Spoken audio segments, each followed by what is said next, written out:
The sun rose on a day like any other, when the forces of Rakia, the country ruled by the god of war Ares, who had abandoned this city, he had now come to reclaim. That's right, this dungeon. The source of power, wealth, all things in this world that he sought through conquest. It all remained here for the taking, in this city of adventurers. This city called Aario.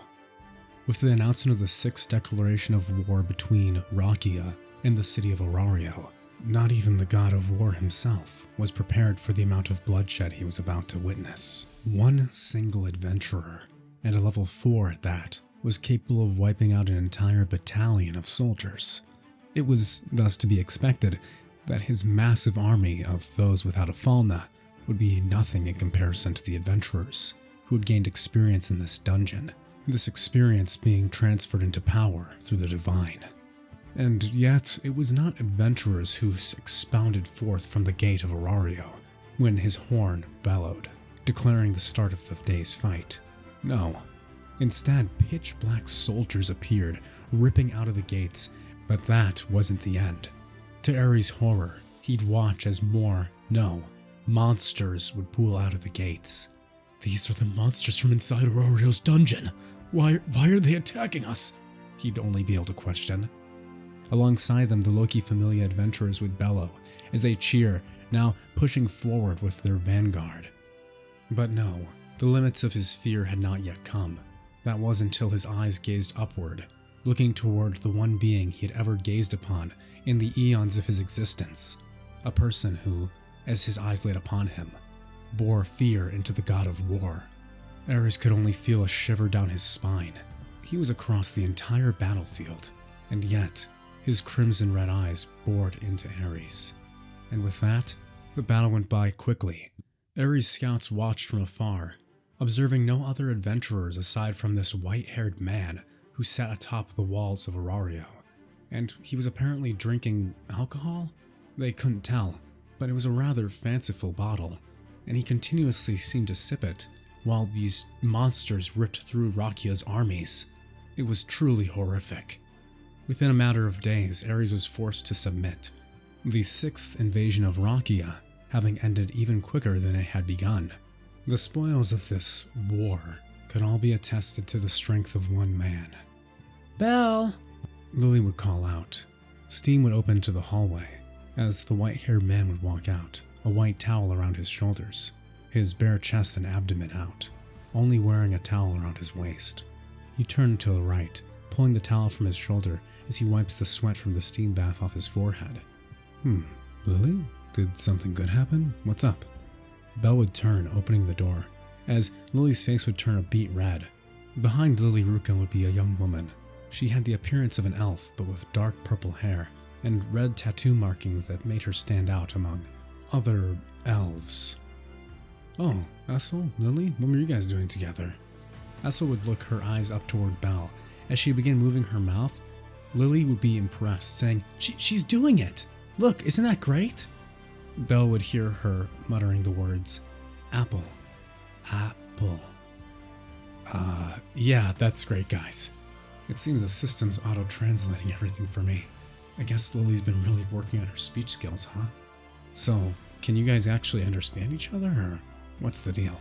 Lily would nod, saying, "It seems Esil's getting the hang of it pretty quickly," with her turning and pulling away the flashcards she'd been working on, these wooden tiles that had been carved into characters. They'd been comparing the demon language that Esil is familiar with that of the human tongue in Aario. It was actually Seer's idea. The other day, after Welf and Lily had been introduced to Esil, Seer would have come by the mansion. With her talking to Belle, she'd have an idea. About 20 minutes later, Seer would have returned. Seer had brought these wooden blocks with the different characters of the text for the spoken language in Aario. Apparently, one of the patrons of the Hostess of Fertility had left these the other day. It was when Belle would introduce Seer to Esil that the two would have met for the first time, with Seer even being amazed at this completely different language, surprised and asking where she came from. Belle would say she was from outside of the city, and he happened to run into her while he was out hunting monsters. None of this was a lie, but it was a bit of a stretch. Belle would walk over, giving a head pat to Esil, saying he'll have to thank Seer later for bringing them by. He looked down at her, asking how she's actually coming along with it. Esil would look up toward him, her face blush red. It was at that moment that the door would swing open. "Huh? Why are you thanking me?" Seer would ask in an inquisitive tone, only to be met by the gaze of a mostly naked Belle standing in front of Esil. Belle would turn, looking over to see Ryu, who was watching, her eyes now opening wide as her mouth would be slightly agape. Seer would just be enjoying the show, giving all of the eye candy a good look. Seer would look down, seeing Belle's hand on her head, as she then slides next to Esil, saying it's her turn, making a sound, completely unfazed by the action. This is when we'd see Ryu take a step back, realizing that this was no ordinary adventurer. Belle would continue to give head pats to Esil and Seer, which would make Lily Ruka feel left out. She'd also begin to sneak next to Esil. With the three of them on the ground, Belle was using his incredible speed to pat all three of them at the same time. "Master Belle, please." Esil would be beet red, saying you're embarrassing her, with the other girls turning toward her. She had said it perfectly. Even Ryu was impressed with her clapping. You see, originally, they had brought Ryu over to see if she understood Esil at all, maybe believing that this language could be something of the elf's origin. It was not. Belle kind of knew this already, but to go through the hoops with Betwelf and Lily, it was worth a try. Seer would remember why she had come into the room suddenly. "Oh, I almost forgot. Belle, while we were up in the lounge by Ikris, a courier came to the door, and it's apparently a letter for you from the Takamikazuchi Familia. Apparently you helped one of their friends a while ago." Seer would pull the letter out, handing it to Belle, as she then puts her chin on top of his shoulder, having to stand completely on her tippy toes. She could barely reach as he leaned his shoulder down. He turned, looking over at her as he then opens the letter. "Oh, it's from Mikoto." Another girl, huh?" She now begins sighing. "No, it's nothing like that. This is from, well, I saved a friend of hers." Belle would smile, hoping that Haruhime is doing alright. Apparently Haruhime was joining the Takamikazuchi Familia. This was an update from Mikoto, since he had asked to make sure she was doing alright. You see, after the raid, Belle had actually grown closer with the Takamikazuchi Familia. Since some of their members had been injured while trying to rescue Haruhime, he offered the aid of his shadow soldiers, essentially renting them out for a small price. Of course, he wasn't taking advantage of them. No, Belle was merely asking for the price of the equivalency of what it would cost him to be using the mana potions to replenish his soldiers from within the dungeon. Of course, he was also gaining some benefit from this. The free experience points that his soldiers farmed while inside the dungeon. Belle would merely smile at the good news, happy to hear that everything was going well for her, for his friend. Seer would sigh, saying, "I guess this once I'll forgive you," as she slides down his arm, falling back to the ground.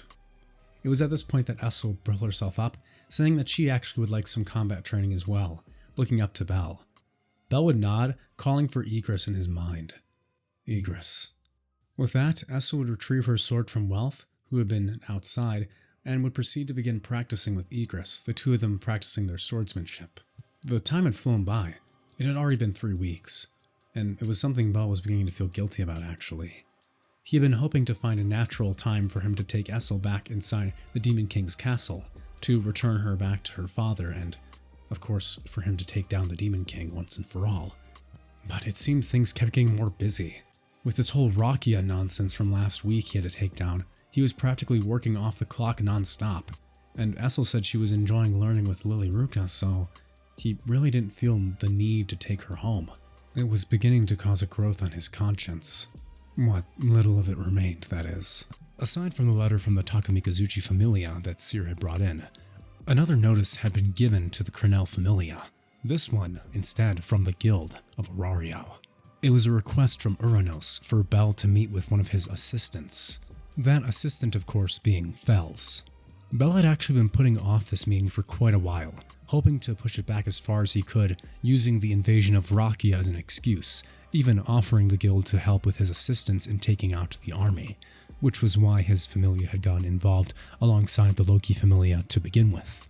The one thing Belle did not want was for Xenos or the guild to find out about Esil, much less his ability to enter this other dimension, where the Demon King's castle took root in this alternative version of Aario, the one covered in flames that Belle sees whenever entering the Demon King's castle dungeon. Belle understood some of the motives behind Xenos. his goal and why he wanted Bell to assist him with the Zenos who he had told him about. Although Bell has never met any of the Zenos inside the dungeon, Uranos had placed a bet on him. This was of course due to the unique nature of his ability, that of his shadow army. Since Bell naturally worked with monsters, he felt more empathy toward them when he extracted their souls. Knowing that they possessed them at all made Bell far more likely to believe him when he was told the truth about these monsters who've gained consciousness. But unfortunately for Bell, fate has other plans. 2 days later, the Cranel Familia would be adventuring into the 19th floor, the large tree labyrinth. This was a few floors down from the safety point of the first village of Rivera. But I digress. Inside this floor, Bell would be using his shadow army, having them spread out to find and identify monsters, while he would have Wealth, Lily, and Esil lead various teams. One of the key problems Bell had identified within his army was his lack of commanders. You see, aside from Igris, who had both the capability and capacity to be a leader for any portion of his army, most of his other soldiers weren't combat-orientated. That is, while they could fight, they weren't keen on strategy, mostly due to his high amount of monsters that he had used shadow extraction on. His human army from the Apollo Familia he had extracted were a little better when it came to strategy, however their shadows were slightly weaker than his monster types. Regardless, Bell had come up with an idea. By taking his forces and dividing them into squadrons led by the members of his Familia, that being himself, Wealth, Lily, and now Esil, they would be far more capable of both divulging orders and taking ground. Esil especially was incredibly capable when it came to this. With Igris accompanying Wealth's group due to Lily's natural supporter skills, it was a fairly well-balanced team. His division of forces was roughly 25 units per squadron, not including the commander. And with that, he'd have about 10 to 15 humans and 10 monster-type shadows.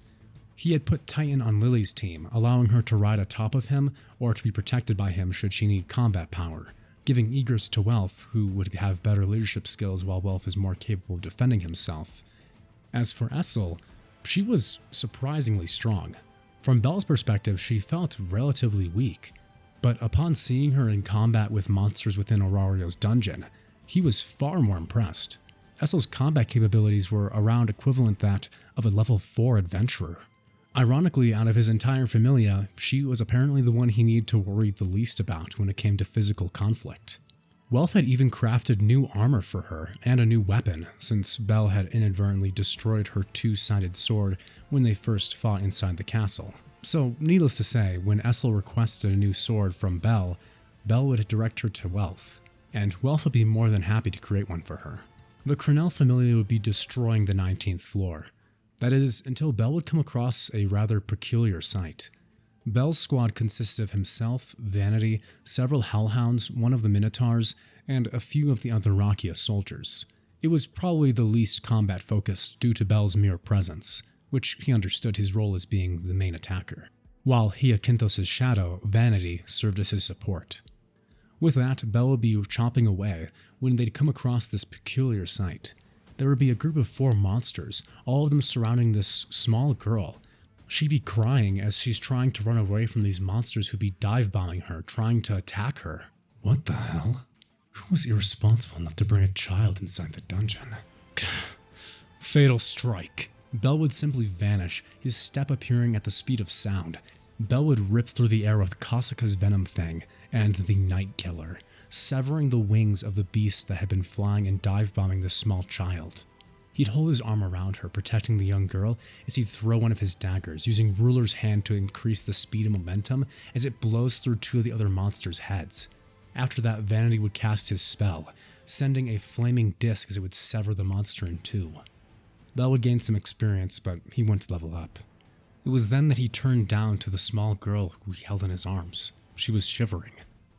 But while she was saying thank you and tears welled in her eyes, Bell's eyes would narrow, noticing the red crystal gem in her forehead. As she'd say, "Thank you for helping me."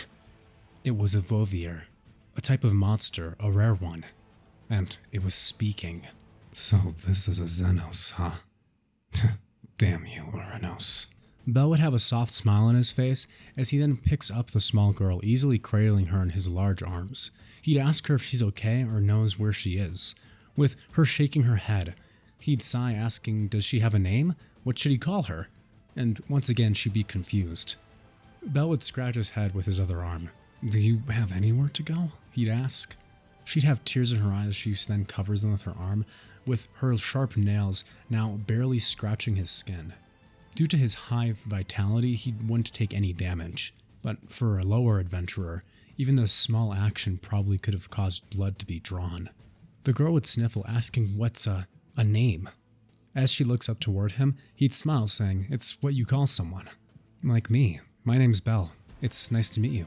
Belle would take off his red salamander's wool cloak, believing that he'll be fine regardless, returning up to the surface. He'd cradle the small girl as she'd feel much better now, as if though a warm embrace had saved her. I know I'm playing into that guy's plans, but I just can't leave her here. There's no way I can do that. There's no way I can leave a small girl crying inside of the dungeon. Belle would retrieve the girl and recall his shadow soldiers and the rest of his familia. With him cradling her, he'd instruct Esil, Wealth, and Lily to join him as they return outside the dungeon. Belle would tell his familia to trust him, saying for now they need to leave the dungeon.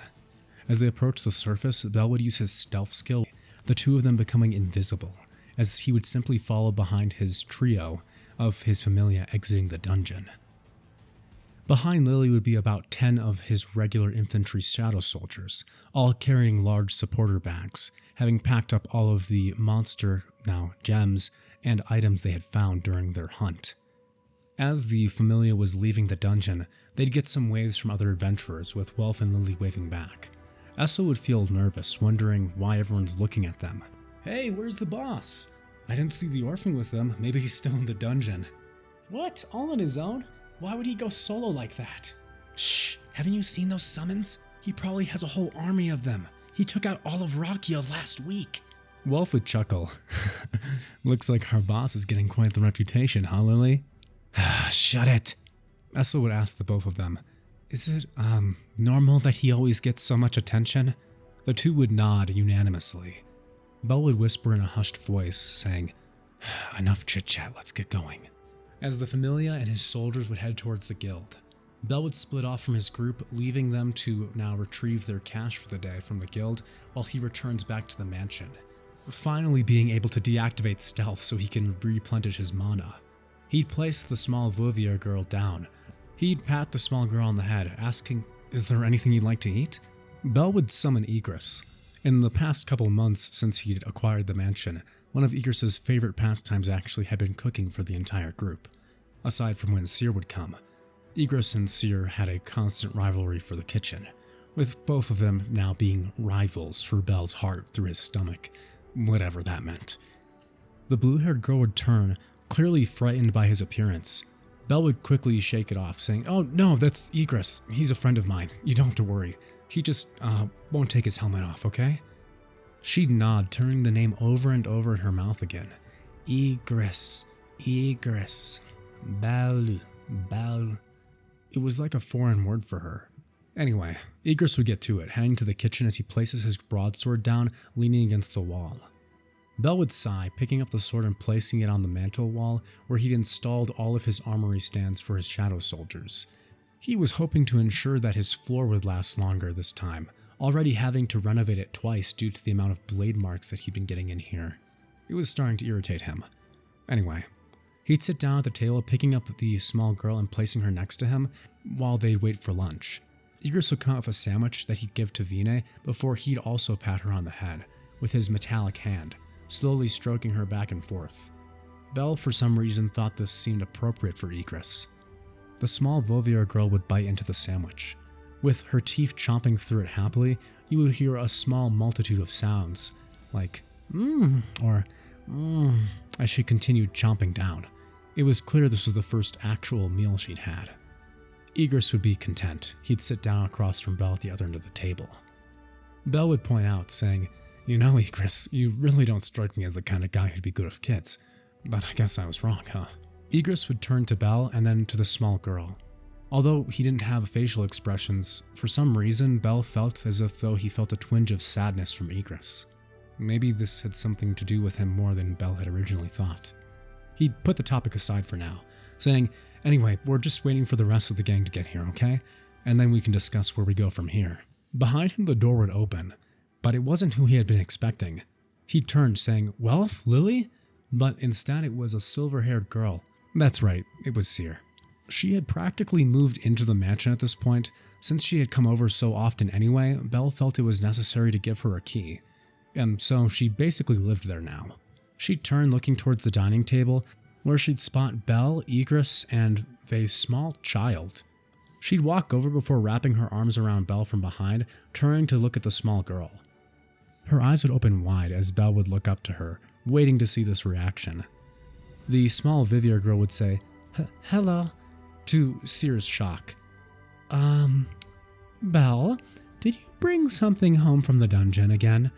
This one doesn't look as," she'd turn to Egress, "shadowy as your other ones." Seer would spring back as Belle would laugh, chuckling and almost choking, as the door would open once again. This time, Wealth, Lily, and Esil would enter the room. Seer would put a hand on her chin, looking to the red crimson eyes of this small blue-haired girl, turning back to Esil and then looking at Belle. "No, Belle, you didn't." Belle would jump up saying, I didn't do anything, as Esil would say, What? As her face would begin turning blush red. Lily would shout for them to all stop saying they're being idiots, which would scare the small Vivier girl. "So, what's her name?" With this, everything would begin to break down.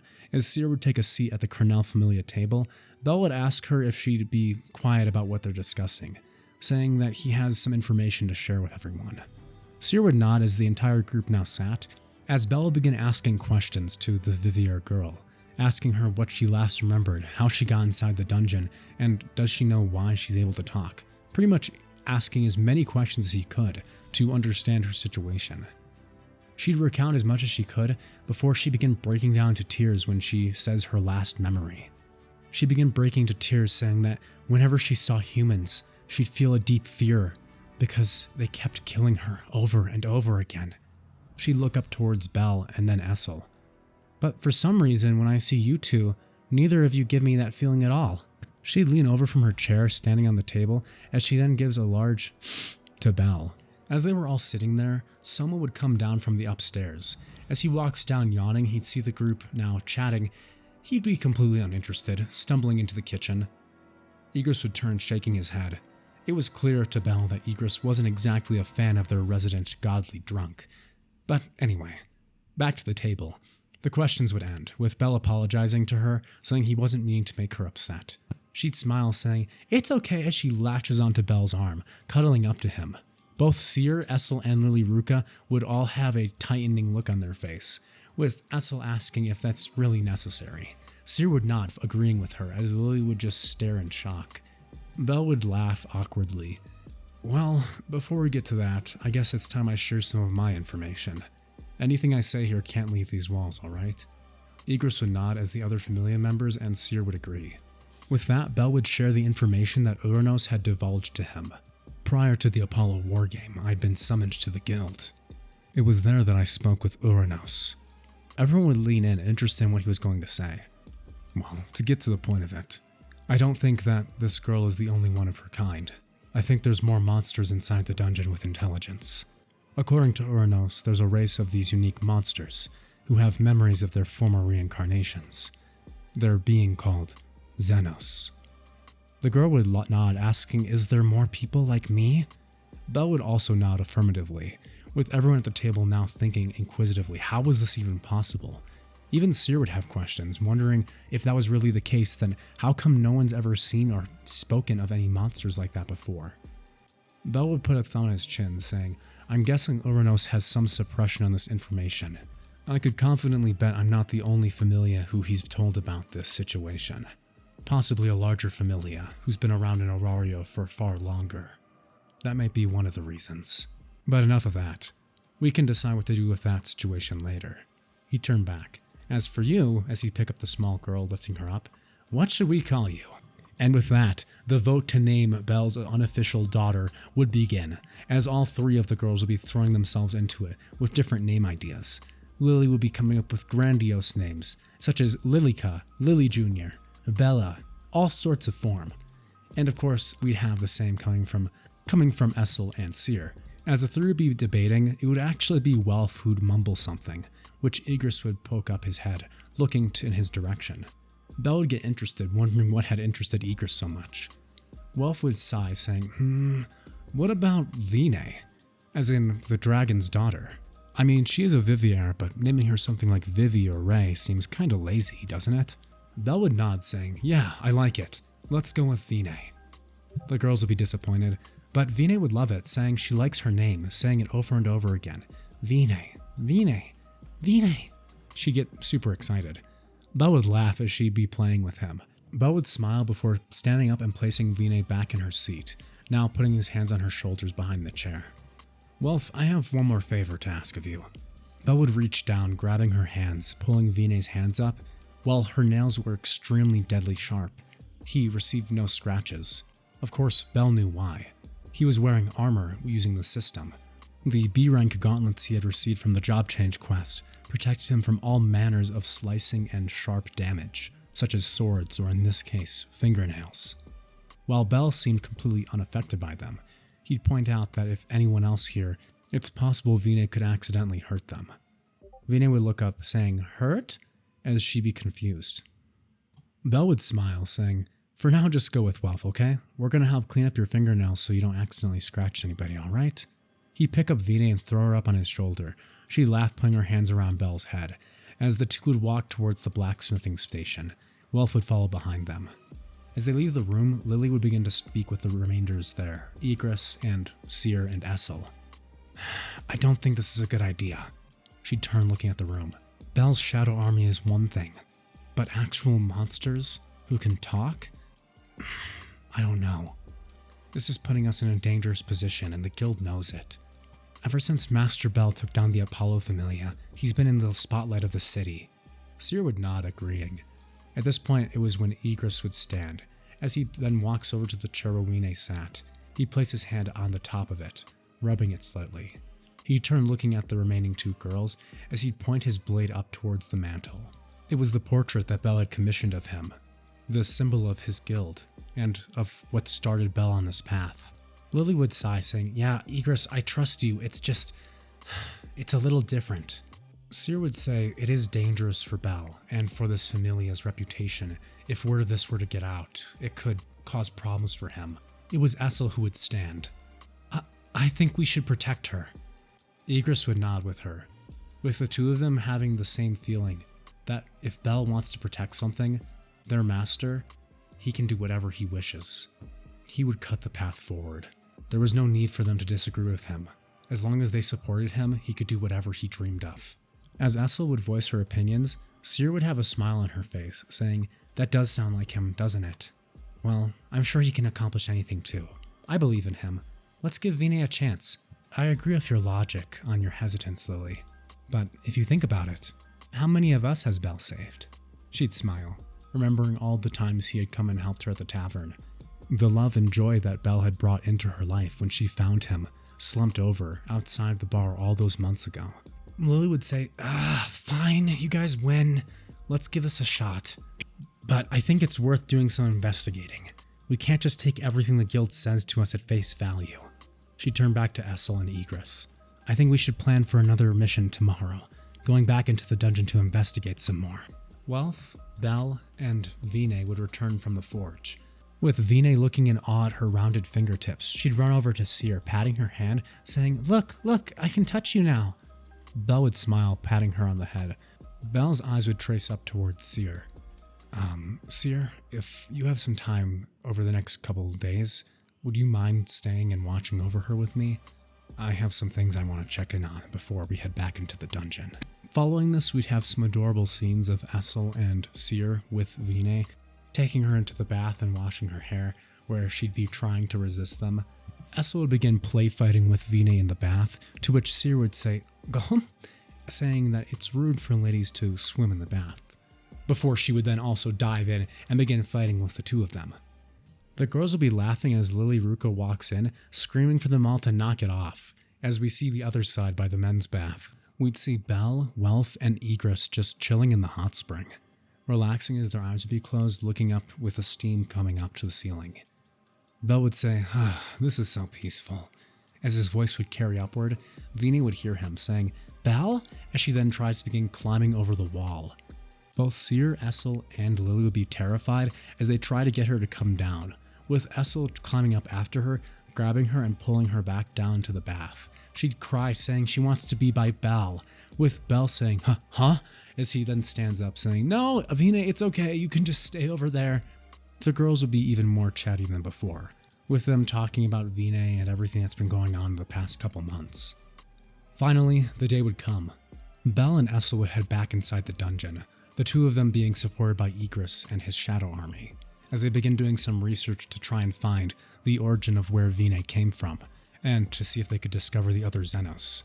After hearing Vina's speech, it made most sense to Bell to have himself and Esil be the ones to explore, since unlike regular adventurers, both himself and Esil apparently weren't considered as human by the Zenos.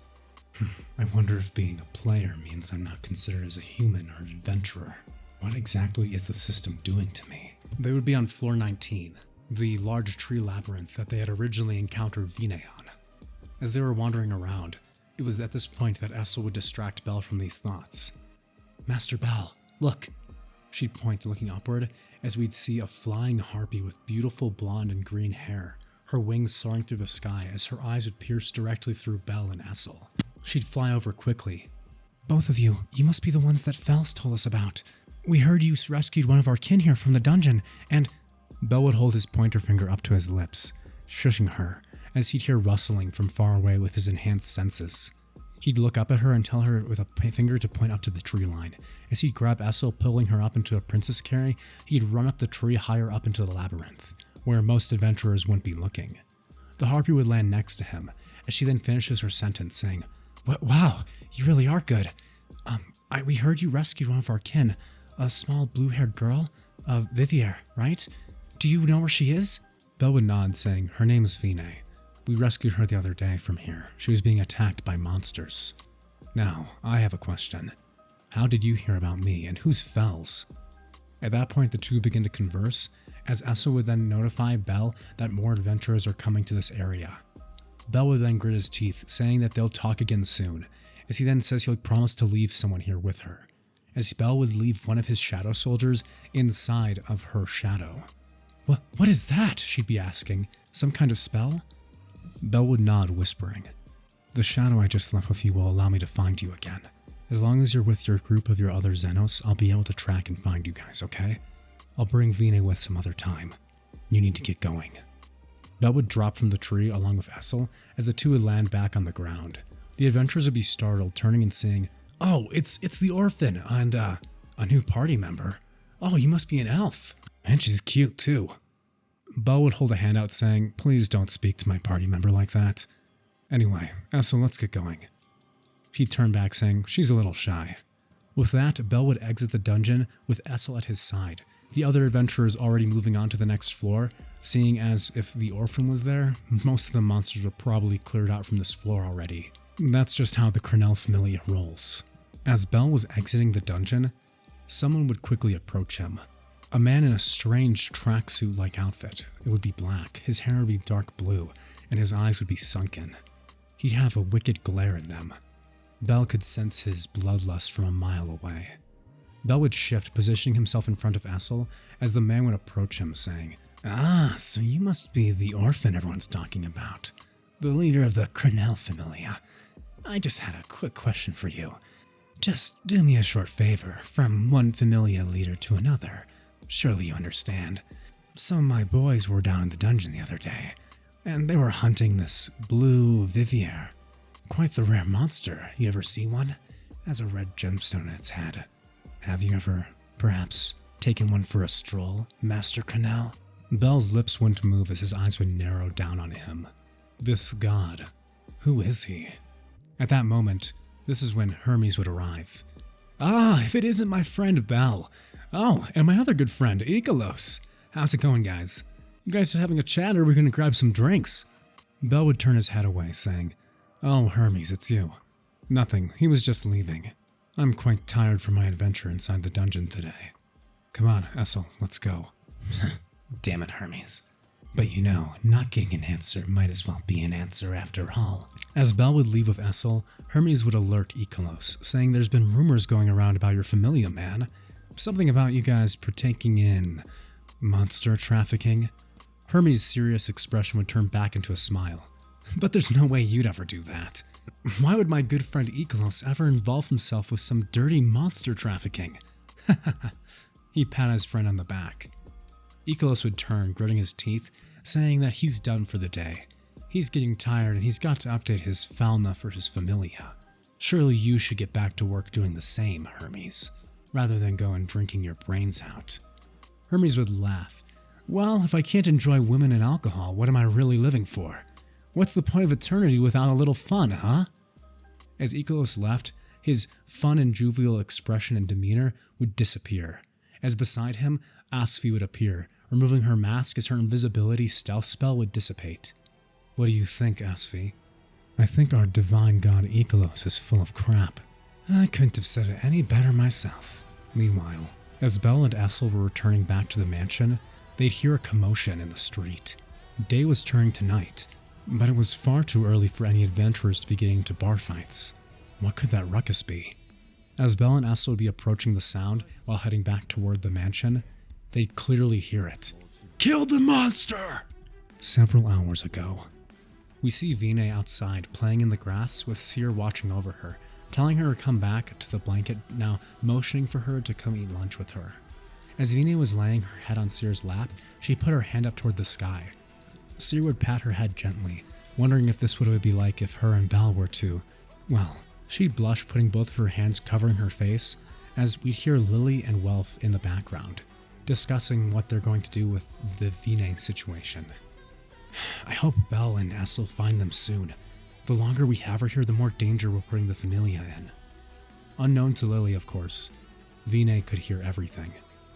Vina's eyes, which had been filled with joy playing with Seer out in the yard, had now become sullen. Am I a burden on Belle? That evening, as Seer and Egress were arguing over who would be making dinner as usual, Belle and Esil had yet to return from the dungeon. Vina would take this opportunity to sneak out of the mansion. Covering her head with the red hood that Belle had given her, she'd flee into the night with tears in her eyes. I love Belle, Seer, Lily, Wealth, Egress. I don't want them to be hurt because of me, she'd be saying. Wandering into the alleyways, she'd run off into the city. As she's running back, now not knowing where to go, she would see a small girl standing in front of a shop, and in front of that shop would be 3 large wooden boxes. She'd see it before the small girl could. The little girl would be oblivious to the large wooden box that was teetering overhead. As it began to fall, Vina would scream out, "No! Get out of the..." As she'd lunge, her body would move on its own, without her even thinking. A pitch-black wing would sprout from her back as she lunges behind the child to protect her from the falling box. The heavy wooden box filled with produce would shatter on Vina's back as she'd cry out in pain, wooden splinters causing blood from her wings to fall. At that moment, when the box had shattered, the sound would have drawn the attention of the other humans around in the square. And with that, it had all begun. That monster's attacking that little girl! How did it get outside the dungeon? Someone kill it! Call the adventurers! They'd begin throwing stuff at the monster, with Vina crying as the little girl would be terrified of her. Vina would let go of her hands. As the girl would sprint, trying her best to crawl away, Vina would be surrounded. The humans from the town would begin screaming, saying, "Get the hell out of our city! You damn monster! This is no place for you!" They'd be screaming, throwing objects, and hitting Vina as she'd begin getting bruised and battered. She'd cover herself with her wings when a larger man would come forward, preparing to grab her, grabbing at her wing and throwing her against the wall. Vina would cough out blood as there would be a tear in her wing as she'd scream out in pain. At that exact moment, "The adventurers! There's some adventurers from the Loki Familia!" It was Eyes Wallenstein and her party. They had been heading back from the dungeon as well, and in that exact moment they'd heard the commotion, heading toward the scene. As the crowd would part ways for the Loki Familia, suddenly, the monster would vanish. But what? It was just here! The entire crowd would be horrified, asking, "Did it fly away?" Looking up into the sky, but they would see nothing. In his arms, Belle would be cradling Vina. Her wings would wrap around him tightly. Belle would be stroking her, saying, "It's gonna be okay. It's gonna be fine." Belle would jump up into the air, vanishing as he bounced off the building, as Eyes and the other adventurers would arrive, seeing the empty circle surrounded by people. As the crowd began arguing, saying that there had been a monster. There had been one, they promised. Eyes would look upward, seeing a small crack on the wall, in the shape of a small footprint. Meanwhile, Belle had gotten far enough away, regrouping with Esil as they landed on a rooftop. He deactivates stealth. Vina would continue to squeeze Belle, saying, "Belle, they all hate me. It hurts so much." Belle would ask if she can let go softly. She continued sobbing into his chest. As Esil would have a look of grimace on her face, she'd be gripping her sword tightly. "Despicable." "Esil, calm down," Belle would say. He was equally, as if not more, pissed off than she was. But through some subtle coaxing, he would have been able to pry Vina off of him, showing the tear in her wings that had sprouted, the blood and bruises on her. Belle would analyze her with the system. HP, 87%.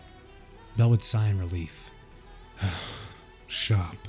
Belle would pull out a medium-grade healing potion as he tells Vina to drink it, holding her mouth open as he pours down the healing liquid. Esil would watch, clasping her hands together, her knuckles growing white, as Vina's wounds would begin to heal. The cuts in her wings, her bruises, all of her blood would begin to regenerate, as she wouldn't be in pain anymore. She'd still continue sobbing. Belle, am I a burden?" Belle would wrap his arms around her, saying, "No, you're not a burden." She began crying again, saying, I want to stay with you." Belle would continue stroking her hair, as Esil would also then begin to embrace Vina. I know. Vina would continue sobbing, as Belle would make a promise to himself. "I will protect you, no matter what." As Belle and Vina alongside Esil would be returning to the mansion, they'd spot Lily, Wealth, and Seer all looking out in the streets frantically, as the mob of the crowd of angry townspeople would be continuing their search for Vina. Belle would alert them in stealth, whispering to head back to the mansion. As all three of them would return back to the mansion, Belle would finally be able to disable stealth, his mana almost depleted after finding them all. Belle would begin drinking a mana potion. That was close. I almost ran out at the end there. I didn't think finding Wealth would take that long. As the city was still in chaos over a rogue monster, the Loki Familia were doing their best to hunt down the monster and slay it. The next day, when the chaos had finally settled after almost 8 hours, Belle had received a notice from the Adventurers Guild. It was a blank white note, with fancy rune script on the side edges of it. Clearly an empty notepad. Belle and no one else could read it. That is until Soma seemed to peek his head over Belle's shoulder. "Oh, that's because it's written in the divine language." "Well, Soma, looks like you've got some use after all. I need you to update Lily and Wealth's Falna. And while you're doing that, you can translate for me, alright?" While Soma was updating the Falnas of Wealth and Lily, he would read the note. Belle would write it down. Across the table, we'd see Esil, who'd be holding Vina. She'd be sitting on her lap with Esil's arms wrapped around her. As Belle would begin to read the note out loud. "This is an urgent request for the Cranel Familia. This urgent quest is to return the Vivier girl back to the 20th floor of the dungeon and to meet with the rest of the Zenos." Belle would frown, as Vina would look up worryingly. Belle would continue reading. "Due to the chaos in the city, it's no longer safe for her to remain on the surface. You must return her to the dungeon." Vina would look up with worry in her eyes.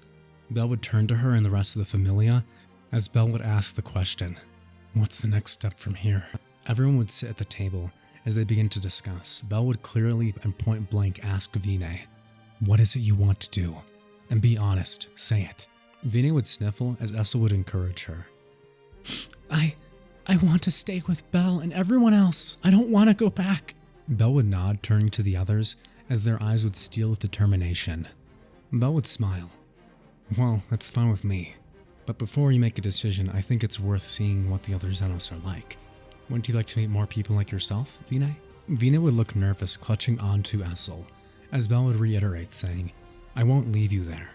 If you meet them and decide you don't want to stay with them, I'll fight all of them to take you home with me. That's a promise." He'd grin, and I never break a promise. He'd hold out a pinky to her, to which she'd take, with them doing a pinky swear. With that, the party would begin to plan to enter the dungeon to introduce Vina to the other Zenos, and for Belle's purpose, to find out more about what's going on, and to make sure Vina knows that she's not alone. She's not an outcast in this world. And with that, Belle and his party would venture down into the 20th floor. Esil would be holding Vina in her arms. As the party from the Cranel Familia would come across the group of monsters holding armor and weapons, Belle would hold his hand out, pointing his blade toward them, Kasuka's venom fang. At that moment, a large red lizard man would appear. He'd growl, holding his blade up towards Belle as his eyes would narrow. Belle would simply stare him back down, as the monsters would watch with keen interest. Vina would be scared as she then holds Esil's arm. The lizard man would break first, laughing, saying, "Wow, I really thought I could scare you, man. You are quite as cool as they say. Fels was right, you're not like a human at all." "Thanks, I guess," Belle would say awkwardly. "But really, how did you know I wasn't gonna try and kill you? You weren't even that tense at all." Belle would smirk. "If you were trying to kill me, you'd be dead already." Lid would laugh with a hearty laugh as the other monsters would get more comfortable, with the Zenos now introducing themselves to Belle and the rest of the Cranel Familia. The lizardman would reintroduce himself, asking Belle how they managed to find him, explaining that his name was Lid. Belle would smirk, saying, "Actually, I met one of your compatriots." He'd point to the back. "She has one of my friends with her." Outside of the harpy's shadow, an infantry shadow soldier would appear, standing at attention for its lord. With that, the party would begin. As the other Zenos would be excited to meet Vina, she'd laugh and dance with them. They'd eat together, they'd talk. Belle would talk about stories of his adventures. He'd introduce Igris and his other shadow summons to the Zenos, and even Welf and Lily and Esil especially would get more comfortable. Lid and the others would appear satisfied, saying they wished other humans could be as kind as these folks are. As the festivities would come to an end, Fels, who had arrived later, would begin to talk to Vina and the other Zenos, explaining that she would be safe here, they would protect her, and they'd be a family together. Belle would hold a hand out, saying to Vina that if she doesn't want to do this, then she doesn't have to.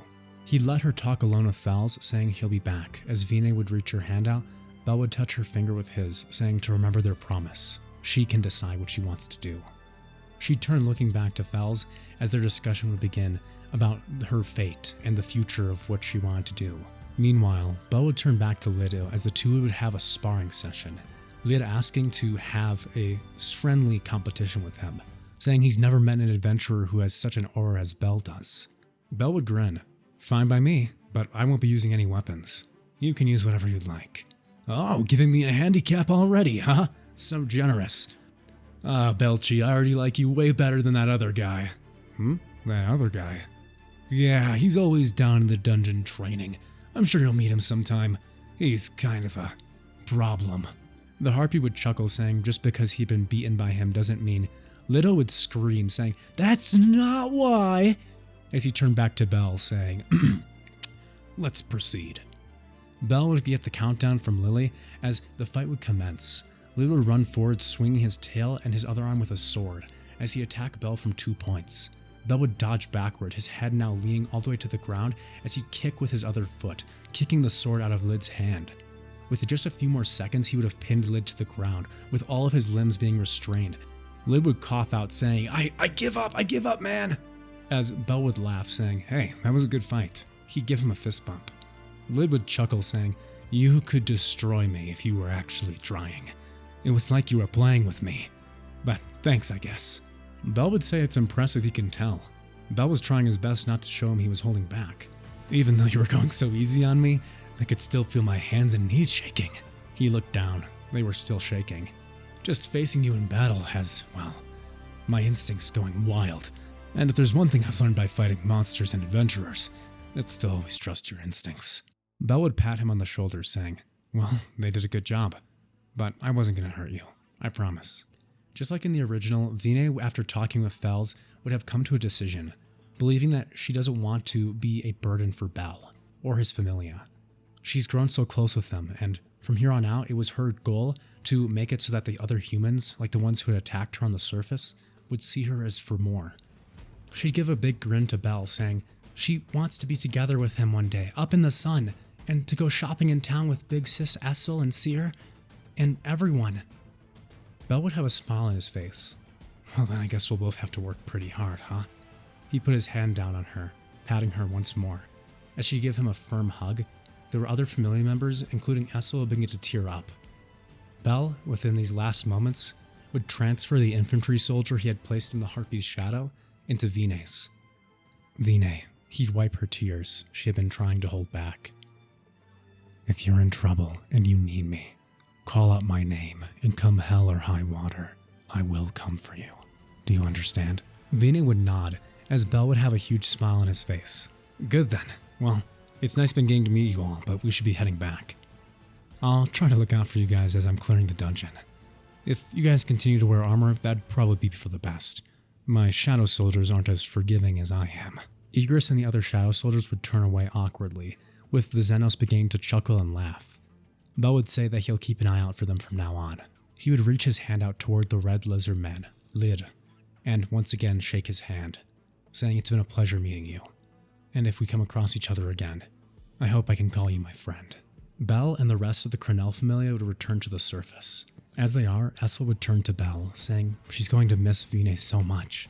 But seeing her like that, with her family, she'd hold her hand on her arm. Well, it made me think of my family, like my father, and the Radiru clan waiting for me. Do you think maybe... Bell would nod. I've been planning to do it for a while now, but with everything coming up with Vina, I haven't had a chance. Tomorrow, I promise Esil, tomorrow, I'm going to slay the Demon King, and I'll return you home, okay? Esil would be startled by this, which would confuse Bell. She'd quickly speak up, saying, No, I don't really want to return permanently. I would just like to visit home, and maybe you would come with me? Oh, yeah. Bell would disable the notification of the Demon King's castle quest. Well, if I return, I'll probably end up taking him out anyway. But we'll see. And with that, as the party's returning back to the mansion, Bell would be working to complete the daily quest before midnight, almost having run out of time because he lost track of time while they were partying. As he'd finish the quest and then finally be able to go to sleep, he'd close his eyes, falling unconscious.